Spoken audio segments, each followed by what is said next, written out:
Black Maid took Billionaire's jet to save his daughter. What happened next shocked him. The security alarm screamed through the hangar at 2:47 a.m., piercing the silence of the private airfield like a knife through silk. Marcus Chen, head of security for Richard Thornton's estate, stared at his monitor in disbelief. Someone was boarding the Gulfstream G650, Mr. Thornton's $65 million private jet. His hand hovered over the panic button as he zoomed in on the grainy security footage. A woman in a simple gray dress was climbing the aircraft stairs, moving with determined urgency. Marcus squinted at the screen, his breath catching in his throat. He recognized that silhouette. It was Grace Williams, the maid. "This can't be happening," Marcus whispered, his fingers flying across the keyboard to lock down the aircraft systems. But he was too late. The jet's engines were already warming up, their distinctive whine cutting through the pre-dawn darkness. Marcus grabbed his phone, his mind racing through the implications. A black domestic worker stealing a billionaire's private jet. This would be a media nightmare. Richard Thornton would have his head. The police would need to be called. This woman's life was over, but something made him hesitate. In the 3 years Grace Williams had worked at the Thornton estate, she had been nothing but reliable, kind, and utterly professional. She had raised 2 children on her own after her husband died in Afghanistan. She sent money back to her elderly mother in Alabama. She attended church every Sunday without fail. This wasn't adding up. Marcus pulled up the estate's internal communication logs. His eyes widened as he read the timestamp, 2:31 a.m. A message from Sophia Thornton's phone to Grace's number. But Sophia was supposed to be at a medical conference in Geneva. He clicked the message and his blood ran cold. "Grace, please, I'm in trouble, real trouble. Dad will never believe me. The police won't help. You're the only one I trust, please." The jet was moving now, taxiing toward the runway. Marcus made a decision that would change everything. Instead of hitting the panic button, he picked up the phone and dialed Richard Thornton's private line. 3 rings, 4, 5. "This better be life or death, Chen." Richard Thornton's voice was rough with sleep and irritation. The billionaire tech mogul wasn't accustomed to being woken at 3 in the morning. "Sir, it's about your daughter and your jet." 18 hours earlier, the Thornton estate had been preparing for one of Richard's legendary Saturday evening gatherings. Grace Williams moved through the marble-floored hallways with practiced efficiency, her arms laden with fresh linens for the guest rooms. At 53, she had the kind of quiet dignity that came from surviving hardship without becoming hardened by it. "Grace, there you are." Sophia Thornton appeared at the top of the grand staircase, her blonde hair pulled back in a casual ponytail, wearing jeans and an old Columbia University sweatshirt. At 26, she looked nothing like the heiress to a $12 billion fortune. She looked, Grace often thought, like the daughter she'd never had. "Miss Sophia, you startled me," Grace said, but her smile was genuine. "Shouldn't you be packing? Your flight to Geneva is in 5 hours. Sophia bounded down the stairs, taking them 2 at a time in a way that made Grace's heart clench with maternal concern. "That's what I wanted to talk to you about. I'm not going." Grace's eyebrows rose. "But you've been preparing for this conference for months. Your research on pediatric cardiology can wait." Sophia's expression darkened. "Something's come up. Something important." Before Grace could press further, Richard Thornton's voice boomed from his study. "Sophia, my office, now." The young woman's jaw tightened. "Here we go," she muttered, but Grace saw something else in her eyes, not just frustration with her father, but fear. Grace watched Sophia walk toward the study, then continued with her duties. She had learned long ago that the private matters of the Thornton family were not her concern. Her job was to maintain the household, to be invisible when needed, present when called upon. 23 years of domestic work had taught her the careful dance of serving the wealthy, but the Thorntons were different from her previous employers. Or at least, Sophia was. Grace's mind drifted back to 3 years ago to her first day at the estate. She had been terrified, fresh from being laid off from a hotel housekeeping job when the property was sold. At 50, with 2 kids in college and bills piling up, she thought her working life was over.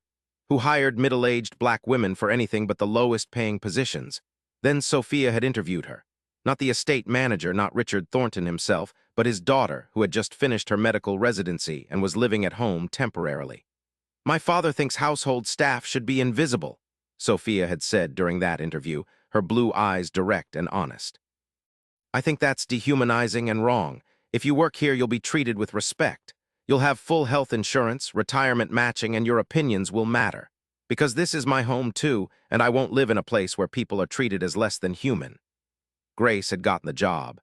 And over 3 years, she and Sophia had developed something that went beyond employer and employee. Sophia asked about Grace's children, Marcus Jr., now a teacher in Chicago, and Alicia, finishing her nursing degree. Grace listened when Sophia complained about her father's controlling nature, his inability to see her as anything but an extension of his legacy. The raised voices from Richard's study pulled Grace from her memories. "You're being ridiculous," Richard's voice carried through the heavy oak door. "This conference is crucial for your career. Dr. Henderson himself requested your presence." "I said I'm not going." Sophia's voice was equally loud, but there was a tremor in it that Grace recognized. The young woman was afraid of something. "This is about that boy again, isn't it? That motorcycle mechanic you've been seeing." Grace's hands stilled on the vase she was arranging. She hadn't known Sophia was seeing anyone. "His name is Daniel, Dad, and no, this isn't about him. This is about me making my own decisions for once in my life. You're making a mistake. When I was your age, when you were my age, you'd already sold your first company for millions. I know, I've heard it 1,000 times, but I'm not you, Dad. I'm never going to be you." The study door flew open and Sophia stormed out, her face flushed with anger and unshed tears. She nearly collided with Grace, who was trying to appear busy with the flower arrangement. "Grace," Sophia said, her voice catching. "I'm sorry, I need to get out of here." "Miss Sophia, are you all right?" The young woman looked at her, and in that moment Grace saw genuine desperation. "No, but I have to be." Sophia grabbed her keys from the entry table and headed for the door. Grace watched her go, a knot of worry forming in her stomach. Richard Thornton emerged from his study, his silver hair perfectly in place despite the early hour, his expression thunderous. He was a handsome man at 62, with the kind of presence that came from decades of being the smartest person in any room. But Grace had seen his blind spots, his inability to truly listen, his assumption that his way was always the right way. "Grace," he said, as if noticing her for the first time, "my daughter is being irrational. When she returns, tell her I've rescheduled the jet for tomorrow morning. She will be on that flight to Geneva." "Sir, perhaps if you talk to her about what's really bothering her, I don't pay you to offer parenting advice, Grace." His voice wasn't cruel, just dismissive, as if her opinion couldn't possibly matter. "Just deliver the message." He walked away, already on his phone, back to the business of being Richard Thornton. Grace stood alone in the hallway, the knot in her stomach growing tighter. The Saturday evening gathering was everything Richard Thornton excelled at, a carefully orchestrated display of wealth, influence, and intellectual superiority.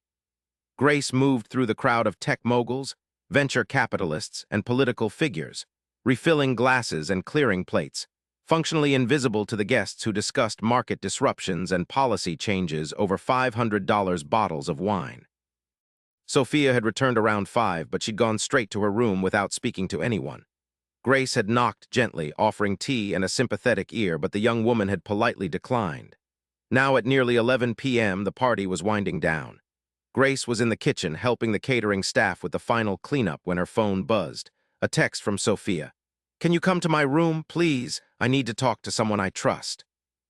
Grace dried her hands, told the catering manager she'd be right back, and headed upstairs. She found Sophia sitting on her bed, her laptop open, her face pale. "Miss Sophia, what's wrong?" Sophia looked up, and Grace was alarmed to see tears streaming down her face. "I've done something terrible, Grace, or I'm about to, I don't know." Grace sat down on the edge of the bed, her maternal instincts overriding any sense of professional boundary. "Talk to me, honey. You remember Daniel?" "The guy my father mentioned." Sophia's voice was barely a whisper. "The motorcycle mechanic. He's not just a mechanic, he's a paramedic. We met when he responded to a call at the hospital. He's smart and kind, and he makes me laugh. For the first time in my life, I felt like someone saw me for me, not for my last name or my father's money." Grace nodded, encouraging her to continue. "We've been dating for 6 months. I kept it secret because I knew Dad would disapprove. But Daniel has a 10-year-old daughter, Emma, from a previous relationship. Her mother died when she was 4. Daniel's been raising her alone, working 2 jobs to make ends meet." Sophia's voice broke. "Emma has a congenital heart defect. She needs surgery soon, or—" "Oh, sweetheart," Grace murmured. "The surgery costs $180,000. Daniel's insurance will only cover half. He's been saving for 3 years, but he's still $50,000 short. And Emma's condition is getting worse. The doctors say she might not have more than a few months without the procedure." Sophia turned her laptop toward Grace. On the screen was a GoFundMe page with Emma's picture, a beautiful little girl with her father's dark eyes and a brave smile despite the oxygen cannula in her nose. "I was going to give them the money," Sophia said. Anonymously through the fundraiser. It's nothing to me, Grace. Less than what my father spent on the wine for tonight's party. But when I tried to transfer it from my trust fund, the bank flagged it. They called my father. Grace's heart sank. She could imagine how that conversation had gone. He told me I was being manipulated, that Daniel was using his daughter to get to me to get to our money. He said if I transferred even $1 to that fundraiser, he'd cut me off completely. He'd remove me from the trust, from the company, from everything. Sophia's hands were shaking. He doesn't understand. This isn't about money or manipulation. This is about a little girl who doesn't deserve to die because she was born to a working-class family instead of a billionaire's. What does Daniel say about all this? Grace asked carefully. He doesn't know. I never told him about offering the money. Grace, he'd never accept it anyway. He's too proud. He works himself to exhaustion, takes every extra shift he can. But it's not enough. It's never enough when the system is rigged against people like him. Grace thought of her own struggles, of choosing between her daughter's textbooks and her son's insulin when he was diagnosed with diabetes at 15. Of the humiliation of having her credit card declined at the pharmacy while well-dressed people behind her side with imputation. She understood exactly what Sophia was talking about. So what are you going to do? Grace asked. Sophia closed her laptop, her expression hardening with determination. I don't know yet. But I can't just sit here and do nothing. I can't go to Geneva and present research about saving children's lives while Emma. She couldn't finish the sentence. Grace squeezed her hand. Sometimes the right thing isn't the easy thing, but you're a good person, Sophia. You'll figure it out. Am I, though? Sophia looked at her with haunted eyes. Because right now I'm thinking about defying my father in ways that could destroy our relationship forever. I'm thinking about doing things that might be illegal. And the worst part is I don't even care. Grace didn't know what to say to that. She just sat with Sophia in the silence, two women from completely different worlds, connected by their shared understanding that sometimes the system was broken, and sometimes the only way to fix it was to break the rules. Around midnight, Grace finally left Sophia's room and finished her duties. She was exhausted, ready for the quiet of her small apartment in the guest house. But as she walked across the estate grounds, something made her look back at the main house. Sophia's light was still on. Grace woke at 2:15 a.m. to her phone buzzing insistently.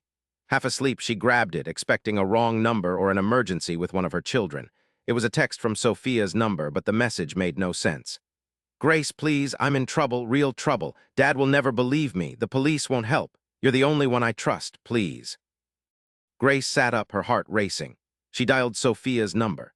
It rang once, then went to voicemail. She tried again. Same thing. Grace threw on clothes and ran across the estate to the main house, her mind flooding with terrible possibilities. Had Sophia hurt herself? Had something happened with Daniel? The main house was dark. Grace let herself in with her key, moving quietly up the stairs to Sophia's room. The door was ajar. The room was empty, the bed made. Sophia's laptop was gone. So was her purse and jacket.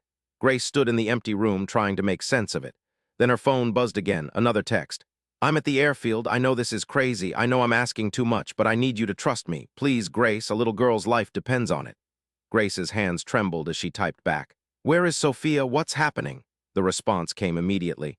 This is Sophia. I can't explain everything now, but I'm taking the jet to get Emma. Daniel can't afford the air ambulance, and she's critical. The hospital in Boston has a surgeon who can do the procedure tonight if we can get there in time. But I need someone with me who knows how to care for a child during transport. Someone I trust. Please, Grace, I'm begging you. Grace sat down on Sophia's bed, her mind reeling. This was insane, taking Richard Thornton's private jet without permission to transport a sick child across the country. This could get them both arrested. This could cost Grace everything, her job, her reputation, possibly her freedom. But in her mind, she saw Emma's picture from the GoFundMe page.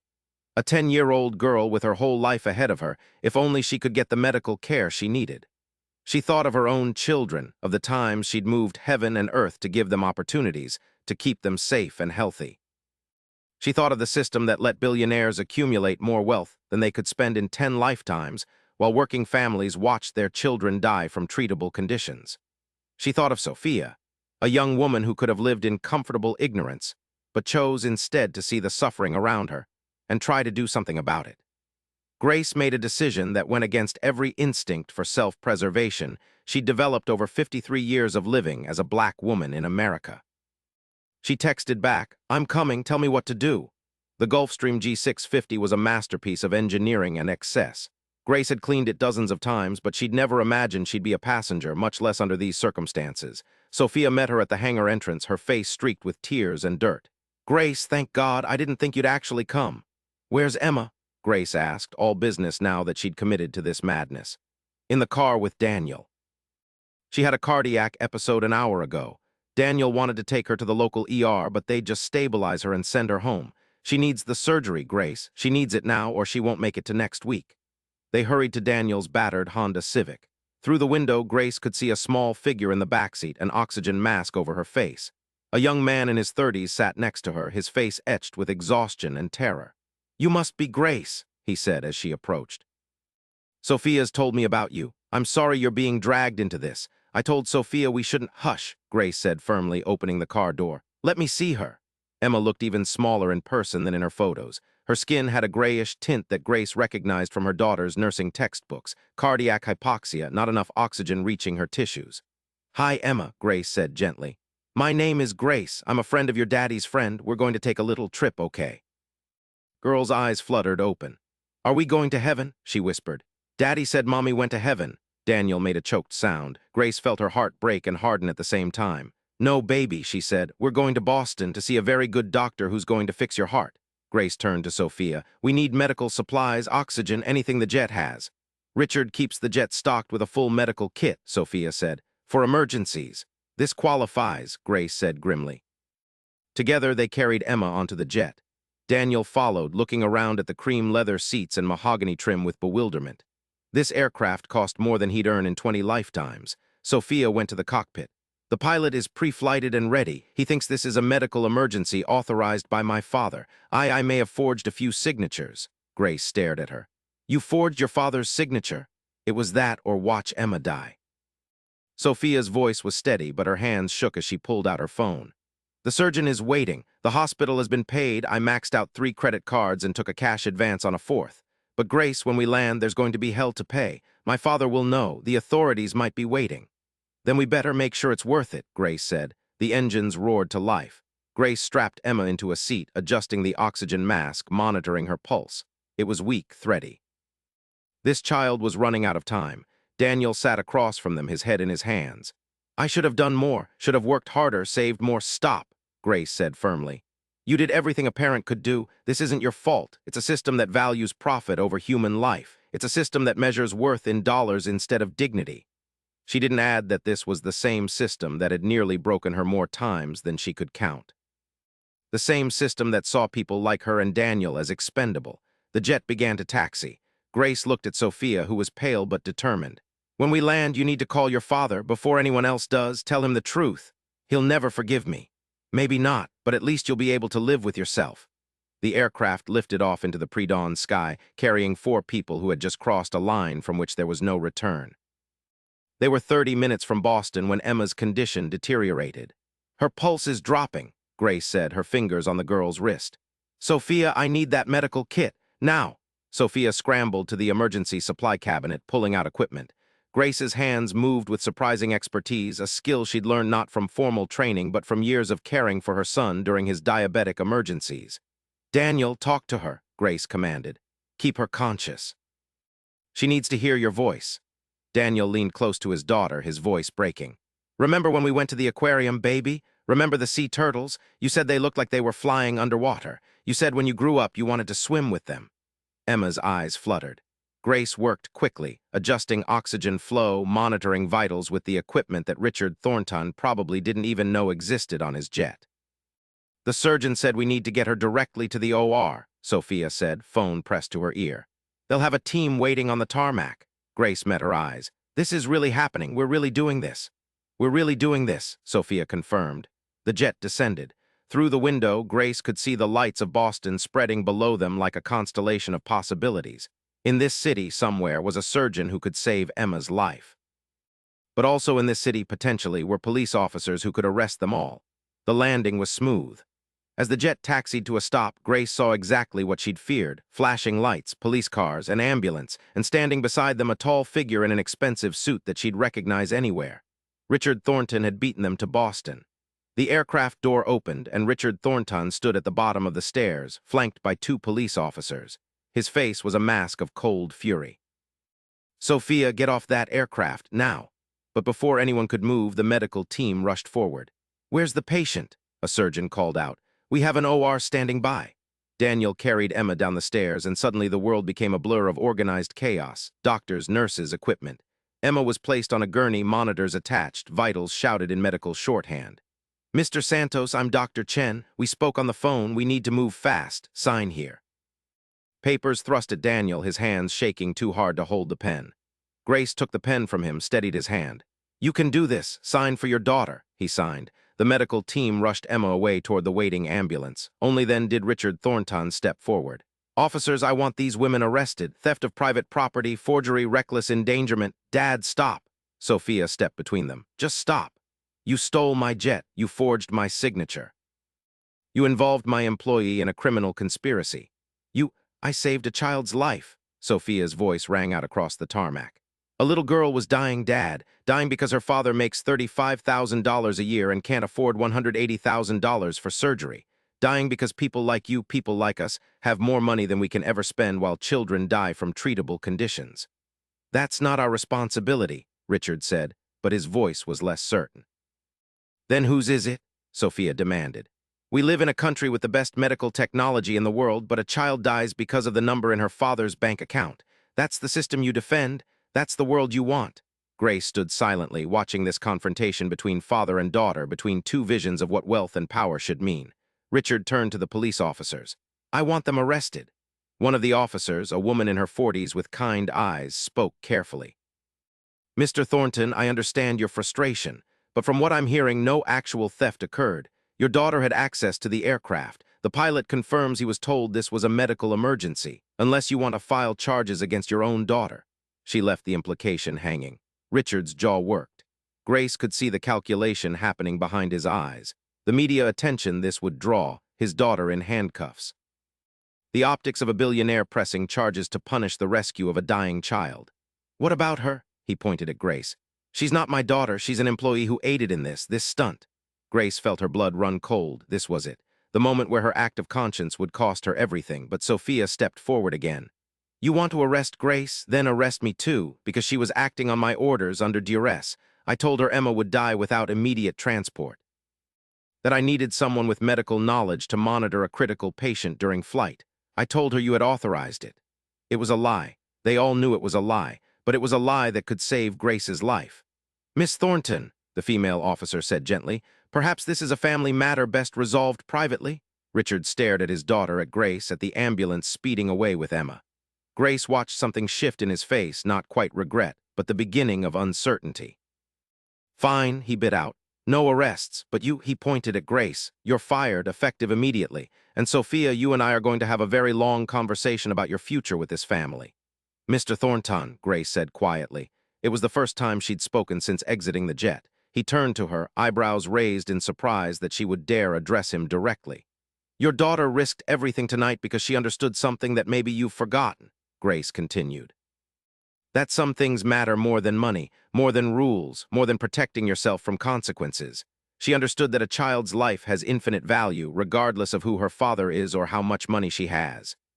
You don't get to lecture me about values, Richard said coldly. No, sir, I suppose I don't.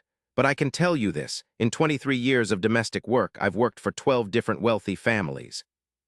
You want to know the difference between the ones I respected and the ones I didn't? Grace took a breath, knowing she was burning every bridge she'd ever had. The ones I respected understood that their wealth was an accident of birth, luck, and privilege. They used it to make the world better. The ones I didn't respect thought their money made them better than other people, smarter, more deserving.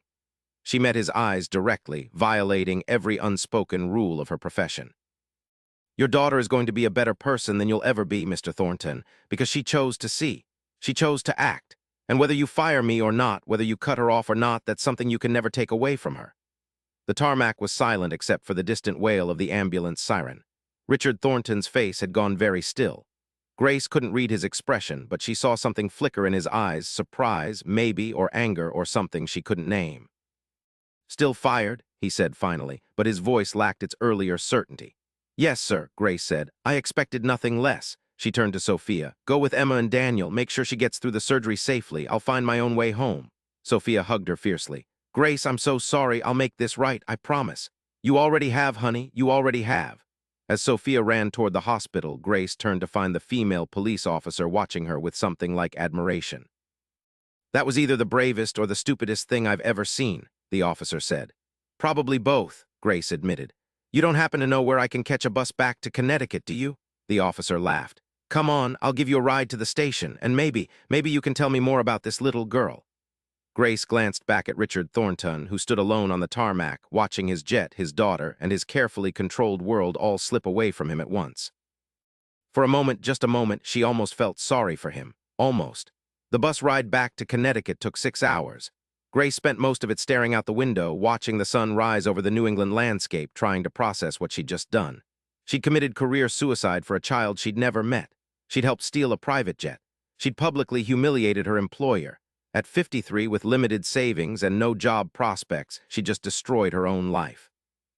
But every time she closed her eyes, she saw Emma's face. Heard her whisper, "Are we going to heaven?" No regrets. Her phone buzzed constantly with texts from her children. Marcus Jr., "Mom, what the hell? It's on the news. Are you okay? Do you need a lawyer?" Alicia, "Mom, you're a hero. This is all over social media. #justice for Emma is trending. But seriously, are you safe?" Grace typed back, "I'm fine. Long story. We'll explain when I get home. I love you both." She dozed off somewhere around Providence and woke to her phone ringing. Unknown number. "Hello? Grace Williams?" A man's voice unfamiliar. "Yes. This is Robert Chen, attorney for Richard Thornton. Mr. Thornton would like to meet with you tomorrow morning, 9 a.m. He'll send a car." Grace's stomach dropped. "I don't think that's a good idea." "It's not a request, Ms. Williams. 9 a.m. Don't be late." The line went dead. The car that arrived at Grace's small apartment the next morning wasn't the usual estate vehicle. It was Richard Thornton's personal Bentley, driven by Marcus Chen, the head of security. "Morning, Grace," Marcus said as he opened the door. His expression was carefully neutral. "Quite a night you had. You could say that. For what it's worth, I think you did the right thing, the brave thing." He hesitated. "My daughter had a medical emergency when she was 7, appendicitis. We had insurance, but we still went into debt for years. I understand what Daniel's facing." Grace looked at him with new eyes. She'd worked alongside Marcus for 3 years and never knew. "How's Emma?" she asked. "Surgery was successful. She's in recovery. Doctors say she'll need to stay in Boston for a few weeks, but prognosis is excellent." Marcus smiled. "Daniel called Mr. Thornton this morning to thank him for the jet, even though, Mr. Thornton didn't actually authorize it." How did Richard react? He hung up, then threw his phone across the room, then sat in his study for 2 hours without moving. Marcus pulled into the estate's long driveway. "Grace, I don't know what he wants to talk to you about, but be careful." Richard Thornton was waiting in his study, standing by the window that overlooked the estate grounds. He didn't turn when Grace entered. "Sit," he said. Grace sat. The silence stretched out. Grace waited, her hands folded in her lap, her heart pounding but her expression calm. Finally, Richard turned. He looked older somehow, tired. "I had you investigated," he said without preamble. "After last night, I wanted to understand who would risk everything to help a stranger's child." Grace said nothing. "Did you know your son almost died when he was 15? Diabetic ketoacidosis. You couldn't afford his insulin that month. You'd bought your daughter's college textbooks instead." Richard's voice was flat, reciting facts. "You borrowed money from a payday lender at 400% interest, worked 3 jobs for 6 months to pay it back, nearly lost your apartment. I know my own history, Mr. Thornton. Your husband, Sergeant James Williams, died in Kandahar when an IED hit his convoy. His death benefits were delayed for 8 months due to bureaucratic errors. You almost lost your house." "Is there a point to this?" Grace asked quietly. Richard sat down across from her. "The point is that you understand what Daniel's facing, not theoretically, not as some abstract problem to be solved. You've lived it." "Yes, I have. And that's why you did it, why you risked everything." "One of the reasons. What were the others?" Grace met his eyes. "Your daughter asked for my help, a child needed saving, and I was in a position to do something about it. Those seemed like sufficient reasons." Richard leaned back in his chair. "Do you know how much that flight cost? Fuel, pilot fees, airport charges?" "I imagine quite a bit. $43,000, give or take." Grace absorbed this, nearly as much as she made in a year. "And do you know what it would have cost Emma's life if we hadn't made that flight?" Richard continued. "Everything. It would have cost everything." He stood, paced to the window again. Grace watched, confused about where this was going. "I called the hospital this morning," Richard said. Spoke to Dr. Chen. He said Emma wouldn't have survived another 12 hours without that surgery. The local hospital couldn't have done it. They don't have a pediatric cardiac surgeon. The air ambulance would have cost $80,000. Daniel couldn't afford it. His insurance wouldn't cover it. He turned to face Grace. My daughter saved that child's life, and you helped her do it. Yes, sir. By stealing my jet. Yes, sir. Do you have any idea what kind of legal liability that created? What if something had gone wrong? What if the child had died in transit? What if the pilot had made an error? The lawsuits alone would have been worth it, Grace interrupted. To save a child's life, yes, they would have been worth it. Richard stared at her. You really believe that? I know that. More silence.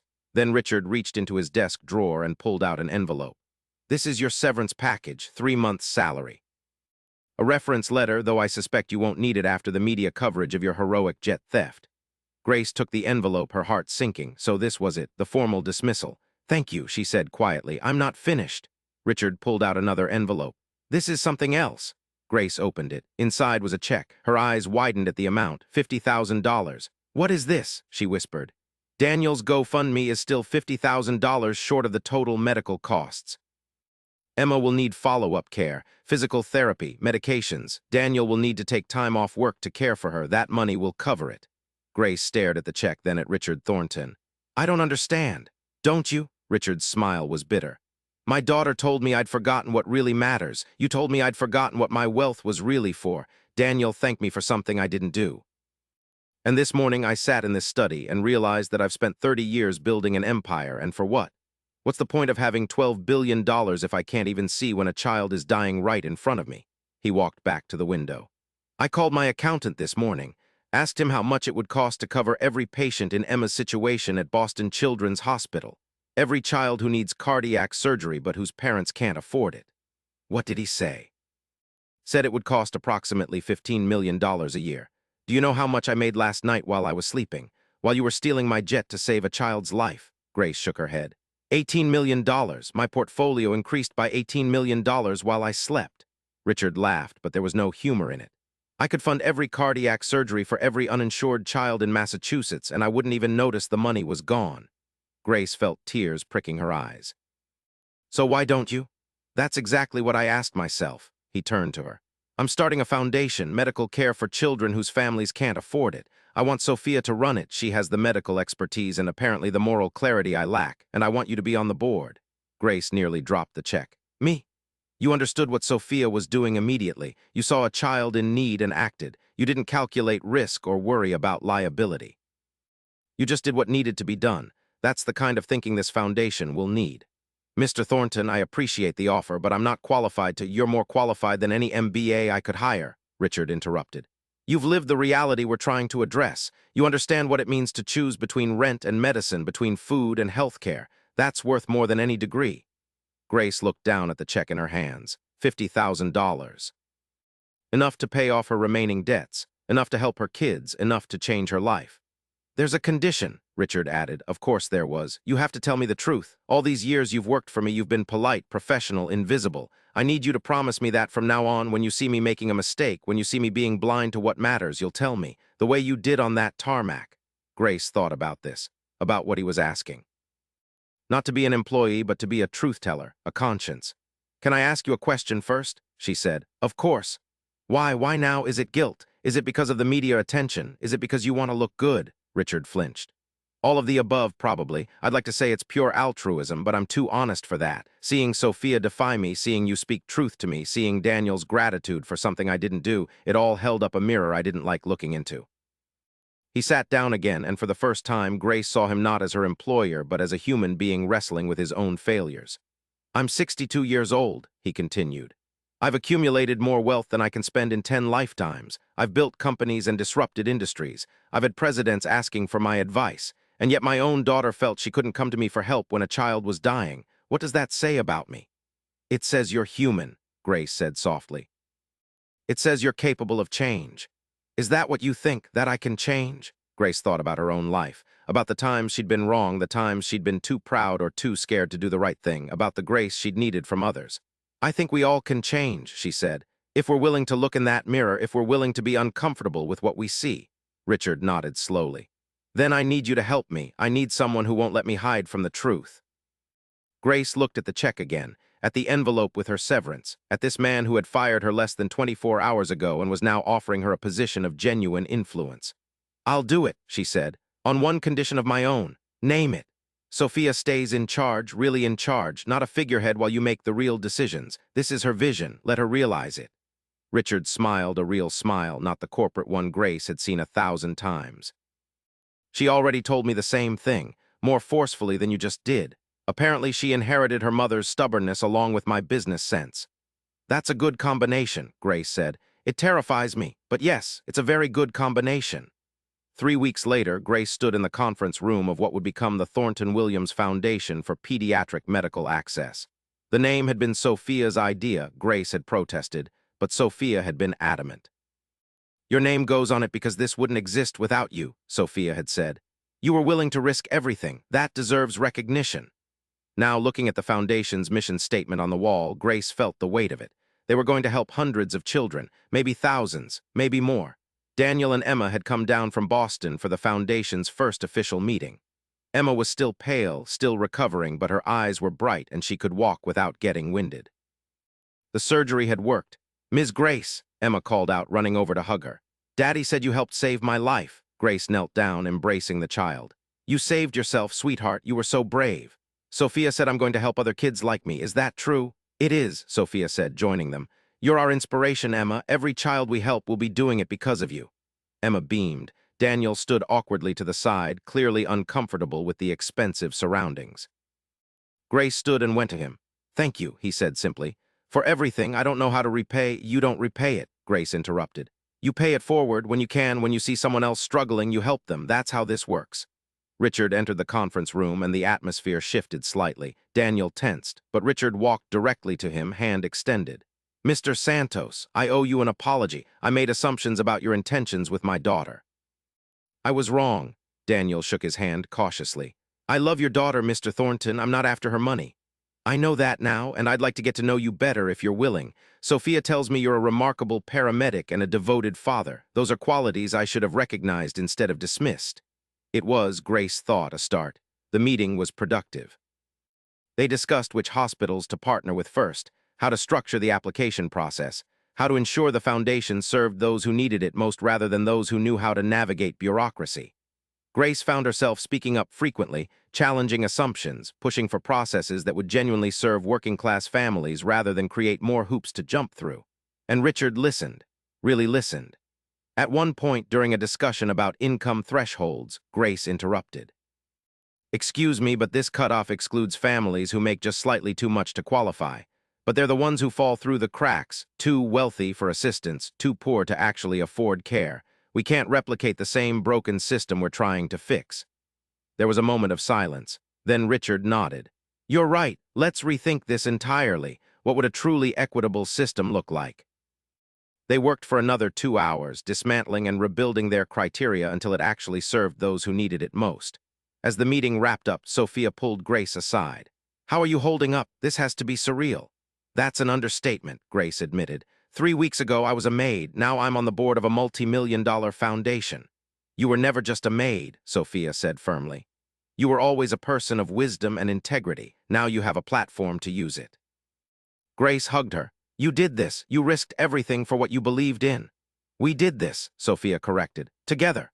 6 months later, the Thornton Williams Foundation had helped 43 children receive necessary medical care. Emma was back in school, thriving.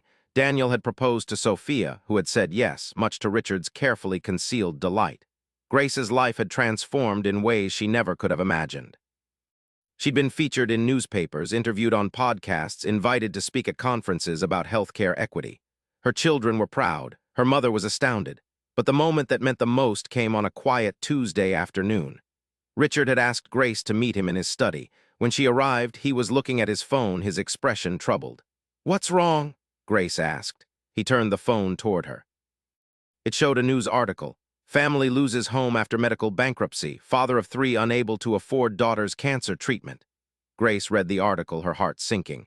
It was the same story, different family, a system that crushed people under the weight of medical debt. "We can't save them all," Richard said quietly. "Even with everything we're doing, we can't fix the entire system." "No," Grace agreed. "But we can save this family, and the next one. and the one after that. Can't fix everything, but we can fix something. Richard looked at her. When did you become an optimist? When you became someone willing to change, Grace replied. If a billionaire can learn to see beyond his own privilege, anything is possible, Richard laughed. Is that your way of telling me I was a terrible person before? You were a person who couldn't see his own blind spots, Grace corrected. Now you can, that's called growth. Sophia says something similar, usually more forcefully. She learned from the best, Grace said with a smile. Richard pulled up the Foundation's grant application system. Let's see how fast we can get this family some help. They worked together, processing the application, cutting through bureaucracy, making calls to hospitals and social workers. By the end of the day, the family would have their medical bills covered. One family, one crisis averted, one child who wouldn't have to ask if they were going to heaven. It wasn't everything, but it was something. A year after that night on the tarmac, the Foundation held its first annual gala. It was Grace's idea not to celebrate themselves, but to bring together the families they'd helped, to let them share their stories, to remind everyone what this was really about. Emma stood on stage in a beautiful blue dress, her father beside her, and told the assembled crowd about her journey, about the fear, the pain, the uncertainty, and about the moment when Sophia and Grace had appeared like angels to carry her to safety. I'm alive because people cared, Emma said, her voice clear and strong. Because Miss Sophia saw me as a person who mattered, because Miss Grace was brave enough to help, because Mr. Thornton was willing to change. I'm alive because people chose to do the right thing even when it was hard. She paused, looking at the crowd. My daddy always told me that real heroes aren't the people with superpowers. Real heroes are the people who help when they don't have to, who care when it would be easier not to, who see someone suffering and decide to do something about it. Emma smiled. You're all real heroes. The applause was thunderous. Grace, sitting in the audience next to her children, felt tears streaming down her face. Marcus Jr. leaned over. You did good, Mom. We all did, Grace whispered back. After the formal program ended, families mingled, sharing food and stories. Grace found herself surrounded by parents. She'd helped people who wanted to thank her, to share their children's progress, to tell her she'd saved their lives. Each story was different. Each was the same. Families pushed to the breaking point by a system that valued profit over people, rescued by a foundation built on the simple idea that children shouldn't die because of the number in their parents' bank accounts. Near midnight, Grace stepped outside for air. The gala was held at the Thornton estate, and she found herself walking the same path she'd walked a year ago, when she'd run toward the main house after receiving Sophia's desperate text. She thought about that moment, the choice she'd made, the risks she'd taken, the consequences she'd been willing to accept. She'd been so sure she was throwing her life away. Instead, she'd found it. Penny, for your thoughts. Richard appeared beside her, 2 glasses of champagne in hand. He offered one to Grace. Just thinking about that night, Grace said, about how terrified I was. As you should have been, what you did was reckless and illegal, Richard smiled. It was also the most morally clear action I've ever witnessed. They stood in comfortable silence, looking out over the estate grounds. I got a call today, Richard said. From Senator Morrison. She wants to propose federal legislation, expand Medicaid coverage for pediatric care, use our foundation as a model. Grace's eyes widened. That's incredible. It is, and it never would have happened without that night, without you and Sophia forcing me to see what I'd been blind to. You weren't blind, Grace said gently. You just hadn't been asked to look. That's generous of you, more generous than I deserve. We all deserve grace, Mr. Thornton. That's kind of the point, isn't it? He laughed. Please, after everything we've been through, after a year of you calling me out in board meetings, I think you can call me Richard. Grace smiled. I'll try, but old habits die hard. Don't I know it? Richard took a sip of champagne. I've been thinking about my legacy, what I want to leave behind. A year ago, I would have said my companies, my innovations, my contributions to technology. Now, he gestured back toward the gala where families were still celebrating, children were playing, lives were being celebrated. Now I think this might be the only thing that really matters. It's not the only thing, Grace said, but it's a good thing. An important thing. Thank you, Grace, for being willing to tell me the truth, for being willing to risk everything for what you believed in, for showing me that there are more important things than protecting my pride or my property. Grace raised her glass. To doing the right thing even when it's hard. Richard clinked his glass against hers. Especially when it's hard. They drank, and in the distance, Grace could hear laughter, children's laughter, full of joy and possibility. Emma's laugh, clear as a bell. A child who had asked if she was going to heaven. A child who was now running and playing and planning for a future that had almost been stolen from her. Grace had learned many things in her 54 years. She'd learned that life was unfair, that systems were broken, that power usually protected itself at the expense of the powerless. But she'd also learned this, that individual choices mattered, that courage could be contagious, that even billionaires could learn to see, that a single act of defiance could ripple out in ways no one could predict. She thought of all the families the foundation had helped, all the children who were alive because Sophia had been brave enough to take a stand, because Grace had been brave enough to help, because Richard had been humble enough to change. 43 children in the first 6 months, 178 now a year later, and if Senator Morrison's legislation passed, thousands more. All because of one desperate night, one stolen jet, one choice to value a child's life over rules and consequences. Grace looked up at the stars, thinking of her husband, gone 14 years now, wondering what he would think of all this. She imagined he'd be proud. "Mom," Alicia called from the doorway. "Emma wants to show you her dance moves. You have to come see." Grace smiled. "I'll be right there." She turned to Richard. "Ready to watch a 10-year-old cardiac patient show us all how it's done?" "Absolutely. Though I warn you, my dancing is limited to awkward swaying." They walked back toward the gala together, toward the light and laughter and life they'd helped preserve. Grace had spent most of her adult life being invisible, staying in the background, accepting her place in a hierarchy she had no power to change. One night she'd stepped into the light, and discovered that sometimes, when you're brave enough to do the right thing, the world shifts just enough to let justice in. Not always, not easily, but sometimes. And sometimes, Grace had learned, was enough to start a revolution. 2 years after that pivotal night, the Thornton Williams Foundation had become a national model. Senator Morrison's legislation had passed, expanding pediatric medical coverage across the country. Emma was a healthy, vibrant 12-year-old who volunteered at the foundation on weekends. Daniel and Sophia had married in a small ceremony and were expecting their first child together. And Grace Williams, former Maid, current foundation director, had just been invited to testify before Congress about healthcare equity. She stood in her apartment, a nicer apartment now, in a better neighborhood, but still modest by any standard, looking at the suit Sophia had insisted on buying her. "You're testifying before the United States Congress," Sophia had said. "You're not doing it in a dress from Target." Her phone rang. Marcus Jr. "Mom, are you ready for tomorrow?" "Whole family's watching on C-SPAN. We're so proud." "I'm terrified," Grace admitted. "Good, that means you care. You're going to be amazing." After they hung up, Grace sat down with the testimony she'd prepared. Page after page of statistics, stories, and policy recommendations. But as she read through it, something felt wrong. It was too polished, too professional, too removed from the reality she was supposed to be representing. Grace set it aside and pulled out a blank sheet of paper. She started to write. The next morning, Grace sat before the Senate Committee on Health, Education, Labor, and Pensions. The chamber was intimidating, high ceilings, formal procedures, senators who held enormous power over people's lives. She thought about the first time she'd stood before Richard Thornton, how small she'd felt, how carefully she'd learned to make herself invisible. She wasn't invisible anymore. The committee chair, Senator Morrison, smiled at her. "Ms. Williams, you have 5 minutes to present your testimony." Grace looked down at her carefully prepared remarks, then set them aside. "Thank you, Senator. 2 years ago, I was a maid. I made $32,000 a year. I had no savings, no safety net, and no real prospects for anything better. I was one medical emergency away from bankruptcy, one missed paycheck away from eviction." She paused, meeting the eyes of the senators before her. "I tell you this not to gain your sympathy, but to establish my credentials. Because I've lived the reality that most of you only understand theoretically. I know what it's like to choose between insulin and rent. I know what it's like to borrow money at predatory interest rates because your child is sick and you're desperate. I know what it's like to feel invisible in a country that tells you everyone matters, but shows you every day that some people matter more than others." A few senators shifted uncomfortably. "Good.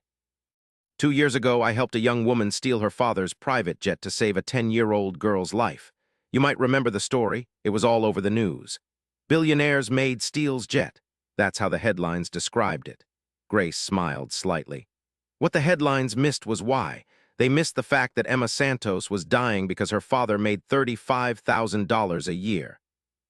They missed the fact that we have the medical technology to save children like Emma, but we've decided as a society that whether a child lives or dies should depend on how much money their parents make. She leaned forward. "That's not healthcare. That's social Darwinism with a stethoscope." Senator Morrison was grinning now. Other senators looked less pleased. "The Thornton Williams Foundation has helped 1,247 children in the past 2 years," Grace continued. That's 1,247 children who would have died or suffered permanent damage without intervention. That's 1,247 families who would have been crushed by medical debt. That's 1,247 futures that were saved because we decided finally that children's lives have value regardless of their parents' bank accounts. She pulled out a folder of photographs. These are some of the children we've helped. Emma Santos, who just turned 12 and wants to be a marine biologist. Marcus Chen, who survived leukemia and is now cancer-free. Destiny Washington, who received a kidney transplant. Miguel Rodriguez, who got the spinal surgery he needed and can now walk again. Grace spread the photos on the table before her. These children are alive because of the foundation, but here's the thing, they're also alive because of luck. They were lucky that their cases came to our attention, lucky that we had funding. Lucky that they applied at the right time. She looked directly at Senator Morrison. Luck shouldn't determine whether a child lives or dies. That's not a healthcare system. That's a lottery with fatal consequences for the losers. One of the more conservative senators interrupted. Ms. Williams, what you're describing would cost billions of dollars. How do you propose we pay for it? Grace didn't hesitate. The same way we pay for everything else we decide matters. We find the money.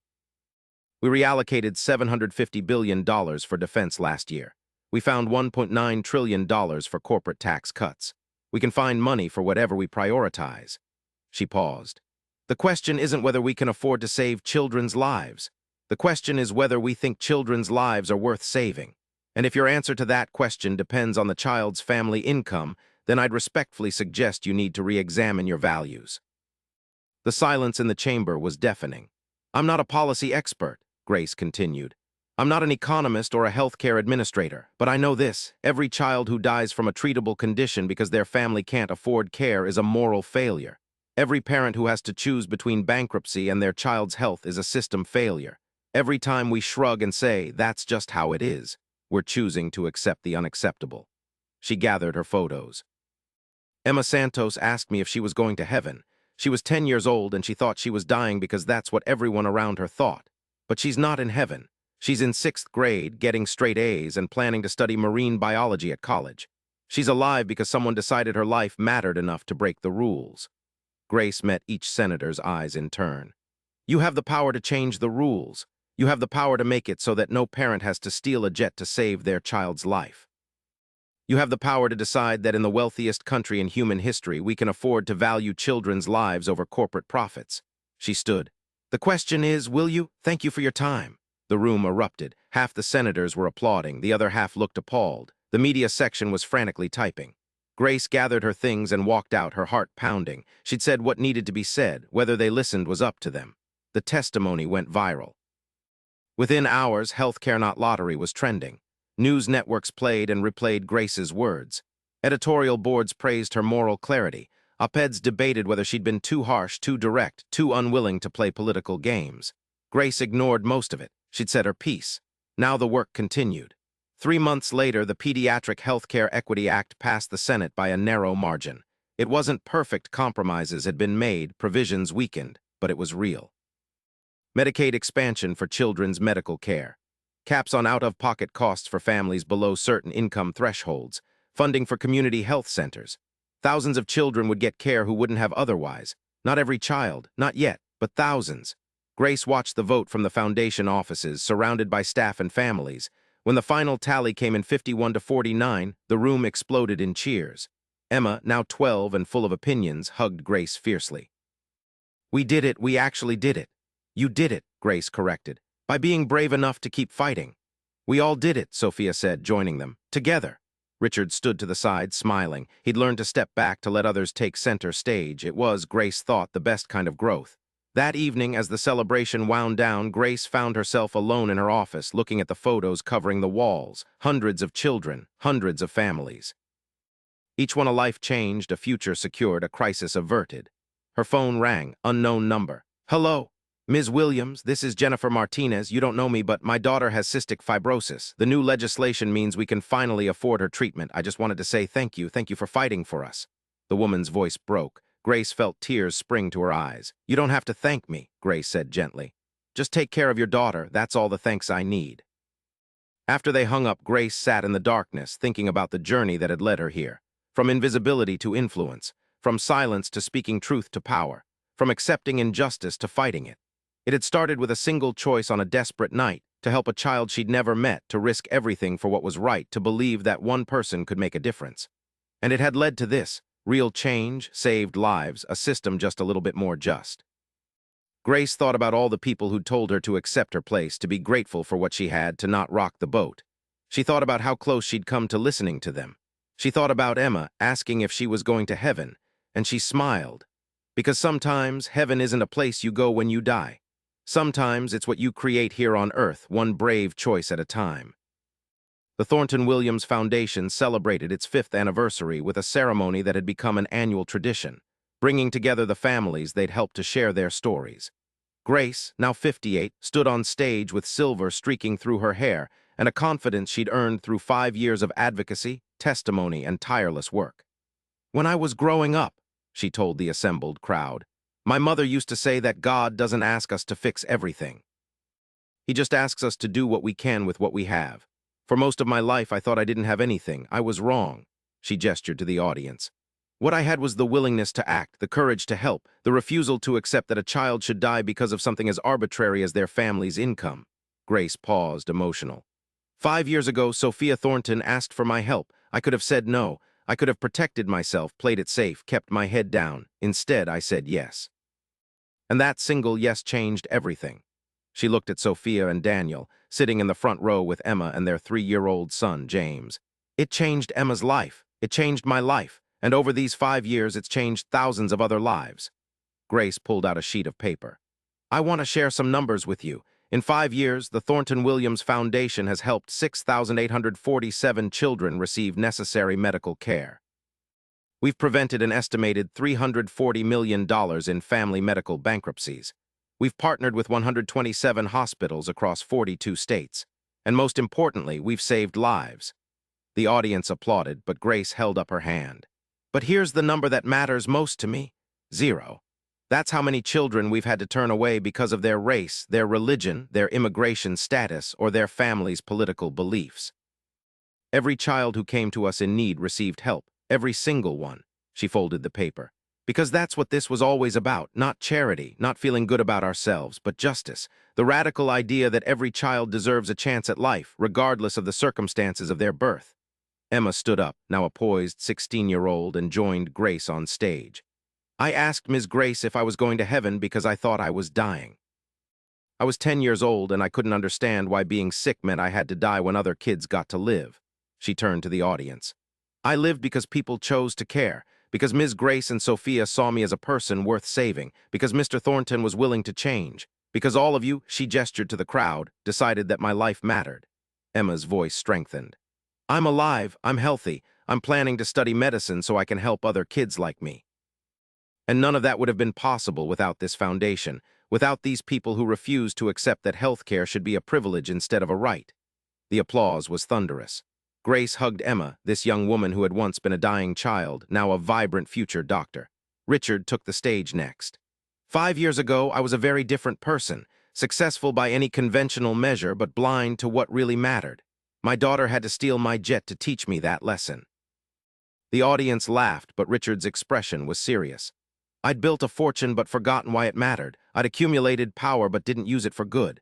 And it took a maid," he smiled at Grace. "Excuse me, it took a visionary to show me that wealth without purpose is just numbers in a bank account." He pulled out his phone. "This morning, I got an email from Senator Morrison. The Pediatric Healthcare Equity Act has helped 43,000 children in its first 3 years. 43,000 children who might not have received care without that legislation." Richard's voice cracked.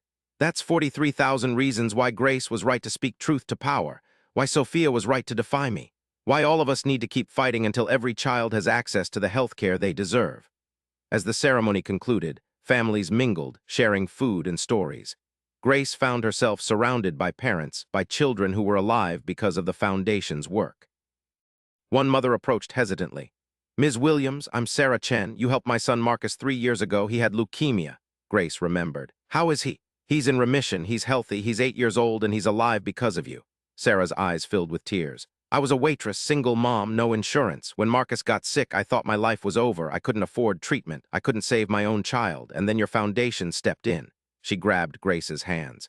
"You gave me my son." "How do I ever thank you for that?" Grace squeezed her hands. "You love him, you raise him well, and when you can, you help someone else. That's how we change the world, one person, one family, one act of kindness at a time." That night, long after the ceremony ended, Grace sat in her office, alone with her thoughts. On her desk was a letter that had arrived that morning. She picked it up, reading it for the dozenth time. It was from the MacArthur Foundation. They were awarding her a Genius Grant for her work in healthcare advocacy and social justice. Grace Williams, former Maid, Genius Grant recipient. The irony wasn't lost on her.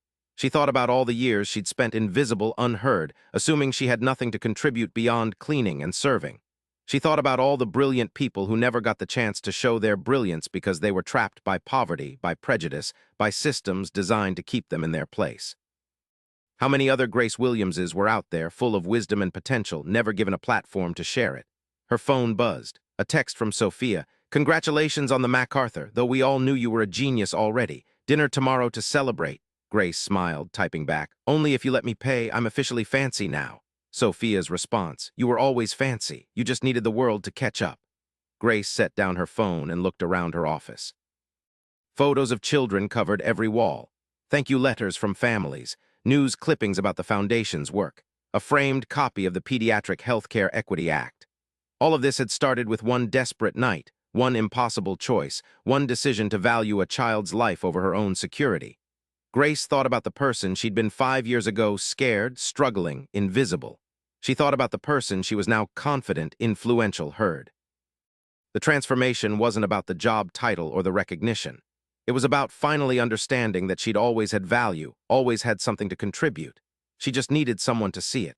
And now she spent every day making sure that other people, other families, other children were seen too. Grace turned off her office lights and headed home, ready for whatever tomorrow would bring. Because she'd learned something in these 5 years of advocacy and change-making. The work was never done.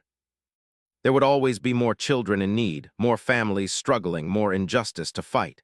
But that wasn't discouraging. It was empowering. Because every day brought new opportunities to make a difference, to save a life, to remind the world that every child matters, every single one. We've heard Grace's story, but let me ask you this. How many times have you had the chance to do the right thing and hesitated? How many times have you seen injustice and stayed silent because speaking up seemed too risky, too costly, too hard? Grace Williams was just a maid. She had no power, no platform, no safety net. But she had something more important, the moral clarity to see what mattered and the courage to act on it. What about you? What's your private jet moment? Maybe it's not as dramatic as stealing an aircraft to save a dying child. Maybe it's speaking up when someone is being treated unfairly at work. Maybe it's using your resources to help someone in need.